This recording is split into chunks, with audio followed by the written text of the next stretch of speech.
हाँ, तो नमस्कार मेरे प्यारे दोस्तों। तो आज आपका साइंस का पेपर होने वाला है और सोशल साइंस का। तो मैं इस वीडियो में साइंस का मोस्ट इम्पोर्टेंट सब्जेक्टिव क्वेश्चन बताने वाला हूँ, जो आपके बोर्ड परीक्षा हाफ ईयरली एग्जाम में यही प्रश्न रहेंगे। तो सभी प्रश्नों को याद कर लेना, कहीं पे लिखे होंगे उसे देखकर याद कर लेना, ठीक है ना मेरे दोस्त। तो चलो वीडियो की शुरुआत करते हैं। उससे पहले एक रिक्वेस्ट यह है कि आप हमारे चैनल पर नए हो तो चैनल को ज़रूर सब्सक्राइब कर लेना, और वीडियो अच्छा लगे तो लाइक कर देना, ठीक है। तो मेरे पास class 10th half yearly exam 2025, ठीक है, अर्धवार्षिक परीक्षा 2025 साइंस का है। अब मोस्ट इंपॉर्टेंट सब्जेक्टिव क्वेश्चन है मेरे भाई। चलो सब्जेक्टिव क्वेश्चन की शुरुआत करो। यहाँ पे जैसा कि आपको मालूम होगा मेरे दोस्त कि लघु उत्तरीय प्रश्न रहेगा सबसे पहले फिजिक्स का, जिसमें आपको 4 गो बनाना रहेगा और प्रत्येक क्वेश्चन 2-2 नंबर का। तो देखो, रेलवे के सिग्नल में लाल रंग का प्रयोग क्यों किया जाता है? मोस्ट इंपॉर्टेंट क्वेश्चन है। रेलवे के सिग्नल में लाल रंग का प्रयोग क्यों किया जाता है? 100% ओरिजिनल पेपर है और सभी क्वेश्चन यही रहेंगे।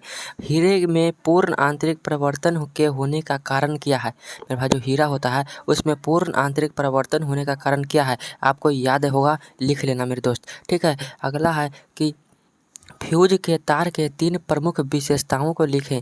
फ्यूज के जो तार होते हैं उसके 3 प्रमुख विशेषता क्या होते हैं उसको लिखना होगा।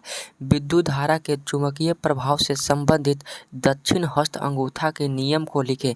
मोस्ट इम्पोर्टेंट है, पक्का यहीं रहेंगे, ठीक है ना। कहता है कि पशु गोबर और जीव अपशिष्ट से बायोगैस प्राप्त करने के क्या लाभ हो सकते हैं, ठीक है।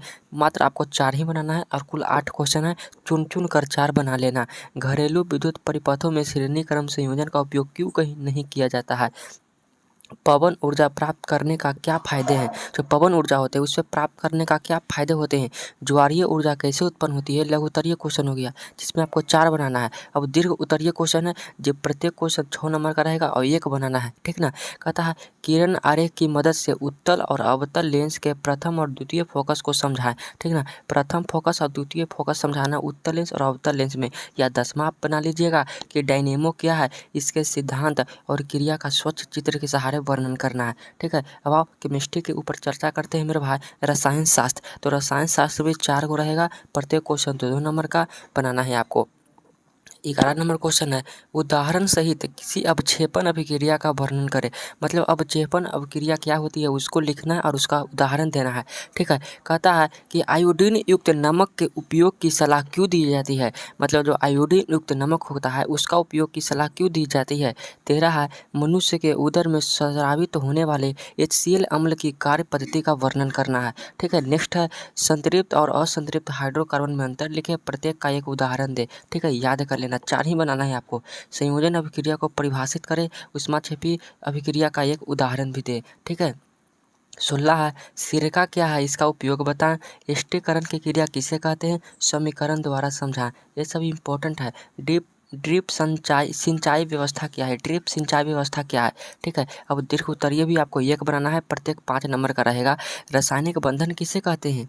यह कितने प्रकार का होता है, उदाहरण के साथ उल्लेख करना है रासायनिक बंधन को। कहता है कार्बन के कुछ विलक्षण गुणों का उल्लेख करें तथा बताए कि कार्बन की यौगिक की संख्या असंख्यक क्यों है। कोई एक बना लेना, मेरे हिसाब से 19 नंबर बना लेना, ठीक है। अब बायोलॉजी के ऊपर आते हैं मेरे भाई।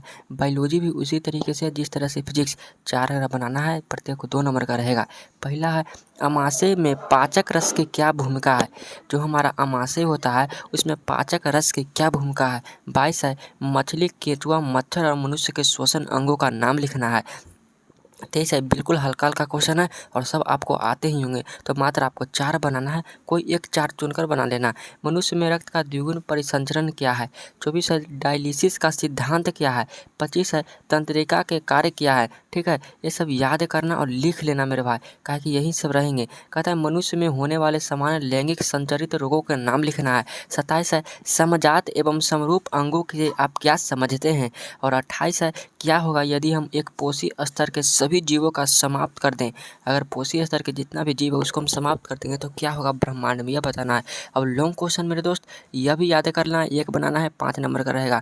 दीर्घ उत्तरीय क्वेश्चन, ठीक है। कहता है यहाँ पे है, गिल्स द्वारा श्वसन किस प्रकार होता है सचित्र वर्णन करें। जो गिल्स होता है मेरे भाई, उसके द्वारा शोषण किस प्रकार होता है वर्णन करना है। तीसरा है पारिस्थितिक तंत्र के ऊर्जा का प्रवाह कैसे होता है। तो मेरे भाई मैंने सब्जेक्टिव क्वेश्चन साइंस का करा दिया और ऑब्जेक्टिव भी मैं कराया हुआ हूँ, तो जाकर देख लेना। इस वीडियो के डिस्क्रिप्शन में लिंक दे दूंगा, ठीक ना। तो मैं उम्मीद करता हूँ कि आपका एग्जाम 100 में 100 नंबर आएगा मेरे भाई। तो मिलते हैं इस तरह के अगली वीडियो में, तब तक के लिए मन लगाकर पढ़िए। जय हिंद, वंदे मातरम।